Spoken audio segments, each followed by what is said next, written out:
just said to me, but efficiency, he says many times. To me, if he looks at that game and says that the reason why they lost the tie over 2 legs and lost the earlier Premier League game is just simply efficiency in the box, I think that might be a small element to it. But I think that he got outmanaged, and I think that he doesn't have a response if he has to play Newcastle again. And he doesn't have a response for teams that will play with the 3 center back system with 2 wing backs and hit on the counter. They found success against the Man City side that plays with a high line, that want to do what they want to do. They want to get into your face. They want to press you. But I think you'll always struggle against teams, and Arsenal will always struggle against teams that are organized like that and will defend. And that, Gordon says that they can't physically bully. They can't physically push around. I think he'll always struggle with teams like that. And I don't think he knows what adjustment to make if they face a team like Newcastle again. Things are getting intense as they prepare for that big match against Leicester City. Oh yeah, absolutely. And this isn't just some relaxing getaway, right? Yeah. This is a strategic move. Especially for a team like Arsenal. I mean, they're aiming for that top spot. Absolutely. They're right there in the mix. And even with, a 10-day break between matches, Arteta's not letting anyone slack off. It's all about, they keep saying ball work, but what does that actually look like on the ground there in Dubai? Well, I think it's best described as sharpening their tools. They're working on, the essentials. Touch, passing, movement, all those things that make a team click. And I've noticed, for example, they've been doing a lot of rondos, which is essentially keep away in a circle. You might think, oh, that's pretty simple. It sounds easy, but it's really great, at developing that quick passing, that decision making under pressure, which is absolutely crucial when you're facing a team like Leicester, who loves to press high up the pitch. Yeah, it's like staying mentally sharp. Yeah. Right? Staying in sync with the game. Yeah, absolutely. And I can feel that intensity even just watching, the videos and stuff that we have. Absolutely. And I think that's where Arteta's coaching style really comes into play. He's a stickler for tactical discipline, precision. And you see that reflected in the way that trains. It's not just about individual brilliance, it's about working as a unit. A well-oiled machine, yeah. Exactly. And speaking of tactics, I've noticed that he's been really drilling that inverted fullback tactic a lot. Any chance we see that against Leicester, do you think? I think there's a very good chance, and for those who might not know, that's where the fullbacks, they essentially tuck into the midfield, right. Overloading that area of the pitch and creating, numerical superiority, which is, always a good thing. Always a good thing in football.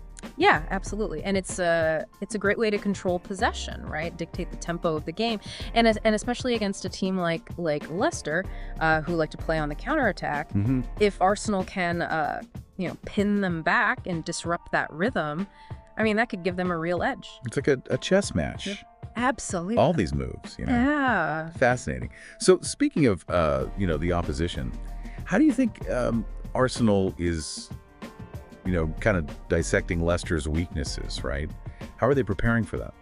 Well, you have to remember that Leicester's strength, really lies in their speed and directness, right? They love to hit teams on the break with that, lightning speed, but that can also be their weakness. If Arsenal can maintain a solid defensive shape, cut off those passing lanes, they can neutralize Leicester's attack. Take away their weapons? Precisely.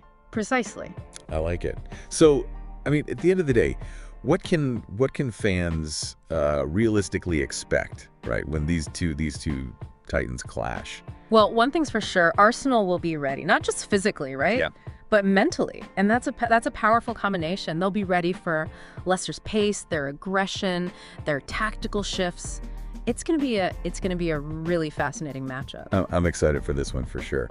This whole training camp, you said it at the beginning, but it's more than just fitness, isn't it? Oh, absolutely, yeah. It's about refining those skills, those tactics. Yeah, it's honing that mental edge. Yeah. And it's building that sort of almost like a siege mentality, right? We're in this together. We're going to go out there and take what we want. Right. They're in the trenches together in Dubai. Yeah, exactly.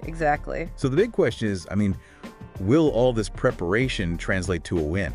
Well, we'll find out, soon enough. But one thing is clear. Yeah. Arsenal is coming in with a plan, and they want those 3 points badly. Yeah. I think we can expect to see some fireworks for sure. Oh, absolutely. All right, well, that's all the time we have for today. Thanks for listening, and as always, Saka takes first steps towards recovery. Ben White rejoins squad in Dubai. Arsenal manager Mikel Arteta has confirmed that Bukayo Saka has begun training alone in Dubai, marking a significant milestone in the young winger's recovery.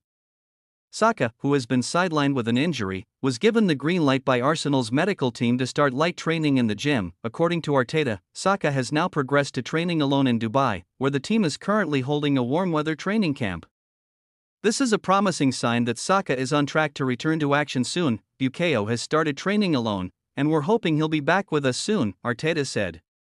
The medical team has been working closely with him, and we're pleased with the progress he's making. Meanwhile, defender Ben White has rejoined the squad in Dubai and has already started training with the rest of the team. White's return is a welcome boost for Arsenal, who are looking to maintain their momentum in the Premier League. The Dubai training camp has provided the perfect opportunity for Arsenal to recharge their batteries and work on their tactics in a warm weather environment. With Saka on the mend and White back in the fold, the team is slowly getting back to full strength.